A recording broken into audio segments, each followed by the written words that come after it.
Alright everyone, it's time for the week in review. We'll start with my writing.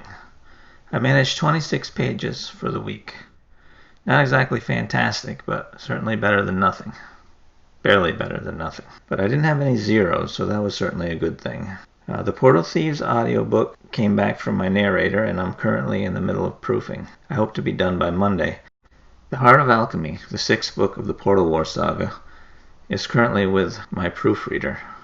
I hope to get that back on Monday, assuming I do, and my final typo checker doesn't find any more mistakes.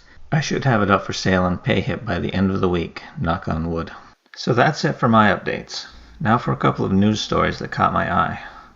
First up, movie theaters in my area are reopening with a ton of restrictions. Masks will be required at all times except when seated and eating. Assigned seats will be required in all theaters.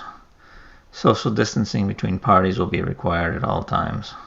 Additional staffing will be needed to control occupancy, traffic, and seating to ensure compliance.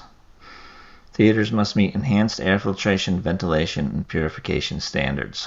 So I guess the secret is constantly eating popcorn if you don't want to have to wear your mask while you're watching the movie. Personally, I'm not much of a movie theater guy. I find them loud and uncomfortable. In fact, the last movie I went to see was the first Harry Potter film, which I didn't particularly like, but that's neither here nor there. Anyway, I have no interest in going to the movie theaters. What about you guys? Anyone out there eager to return? Let me know in the comments, as I'd love to hear your opinion on this subject. Alright, this next story hits close to home, as an author and a fan. I grew up reading Dragonlance, Forgotten Realms, and all the TSR fantasy books. Now Wizards of the Coast are canceling Margaret Weis and Tracy Hickman's new Dragonlance trilogy. The authors, in turn, are suing them for $10 million in damages. I hope they win, but I really hope they get control of the IP. More Dragonlance fiction would be fantastic.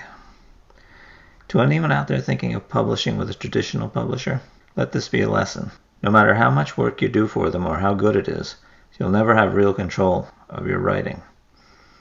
My advice is to create your own IP, self-publish, and retain control. You'll have way more freedom. And more importantly, there will be no one who can tell you what you can or can't do with your own creations. So I was going to do a segment blasting Amazon for blocking a pro-Trump documentary, but it seems they've decided to do the right thing and let it go through. So full credit to Amazon on this one.